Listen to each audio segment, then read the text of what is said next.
QoS and AIOS for giving me this opportunity to speak on AIOS-OCT. Assessment of iridocorneal angle, gonioscopy is the gold standard. It needs contact lenses as well as contact with the patients.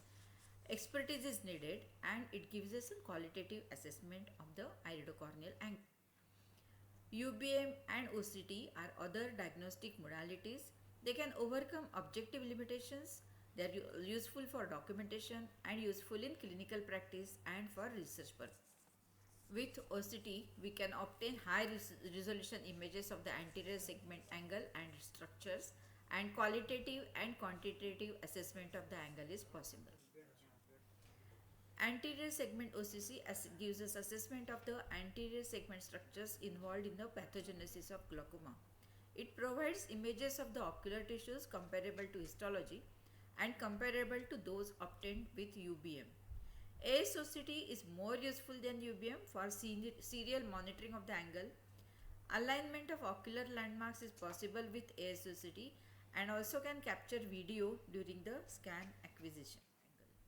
So coming to gonioscopic diagrammatic representation, we all know that this is a corneal wedge here and this is the Schwalbe's line where it ends on the cornea.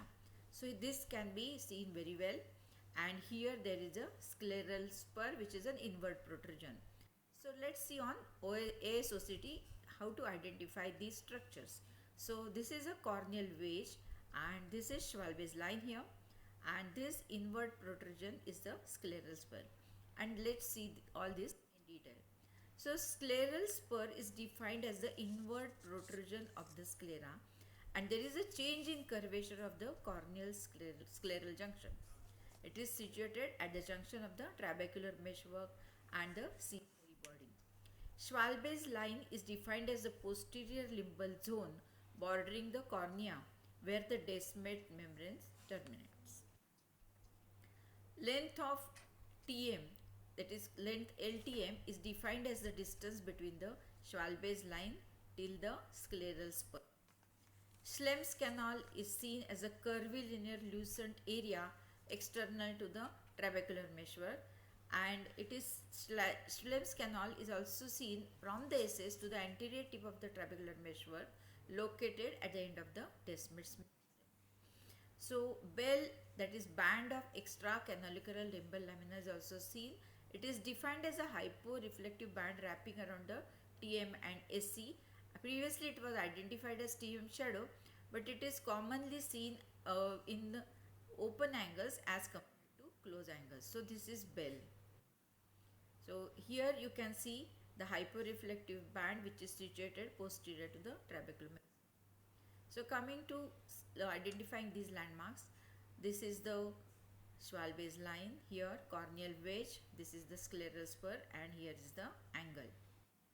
Again this is the corneal wedge, Schwalbe's line, scleral spur, and this is the angle, iridotrabecular angle. So ocular biometrics, it can be quantified by AIOS-OCT as predictors of primary angle closure disease. Static risk factors are the anatomical risk factors which can be measured on a single AIOS-OCT image, and they are anterior chamber depth, anterior chamber width, lens vault, anterior vault, and so on. There are dynamic risk factors also which can be evoked by structural changes associated with pupillary dilatation or constriction. So anterior chamber depth is the distance between the posterior corneal surface to the anterior lens curvature, and it is used to detect occludable angles in screening programs of primary angle closure. Anterior chamber width is a novel risk indicator for angle structure, and it is the distance between the two scleral spurs on the horizon. Coming to the static risk factor, that is lens vault, which is a novel parameter, and this is a perpendicular distance between the anterior pole of the lens and an imaginary horizontal line joining the two scleral spurs.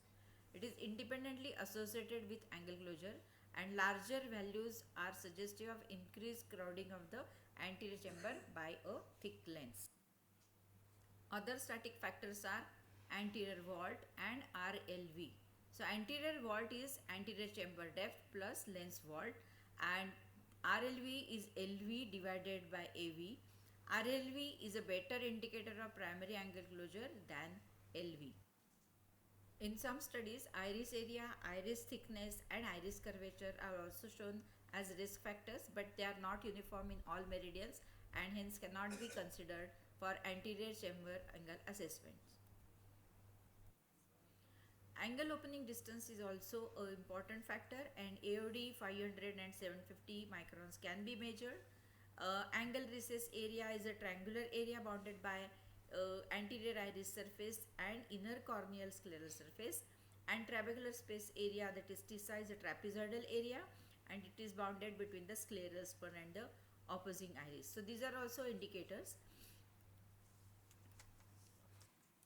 So quantitative parameters for occludable angles have been defined by various studies, but there is very little agreement between AOD 500 and TISA. Anterior chamber angle in degrees can be around 22 to 18, and this is very well accepted. Epithelium. So dimensional analysis of the angle can be done.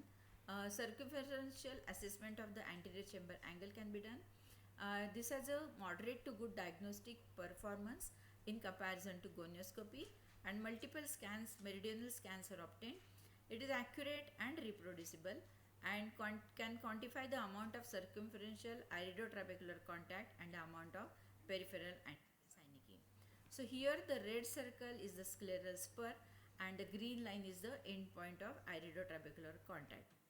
ITC can be measured as this blue area and it can be documented. It is reproducible, and change in the ITC index also can be measured post PI. So HRSD is the high risk angle closure, and there have been studies. So TIA, that is trabecular iris angle, if it is less than 12 degrees in more than 3 quadrants, the eyes are identified as high risk. Prevalence of HRS increases with age and higher is among women. The mixed mechanism was the most common in this study among eyes with HRS. So different mechanisms are possible for angle closure, and they can be pupillary block mechanism, plateau iris mechanism, thick peripheral iris roll mechanism, or exaggerated lens wall mechanism. So here there is a pupillary block mechanism, and you can see the narrowing of the angle closure, almost oppositional angle closure is there. Plateau iris mechanism is seen in this patient.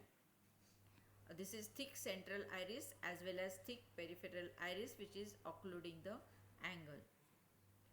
Exaggerated lens walled mechanism is seen in this patient. This is a mixed mechanism which has lens walled as well as pupillary block mechanism, which causing narrowing of the trabecular iris angle. So here you can see photopic pupil and angle. The angle appears open here, but after dark adaptation the pupil is dilated and you can see the angle is blocked peripherally. This is a patient of pigmentary glaucoma, which is where the concave iris is shown beautifully in AIOS2025. This is a patient of primary angle closure. Oppositional angle closure is seen. This is post PI. The angle has been opened up to some extent, and here you can see before dilatation the PI is open, and this is post dilatation also, the angle is open still. Angle dysgenesis also can be very well documented with the help of AIOS2025. In NVG, peripheral anterior synechiae can be documented.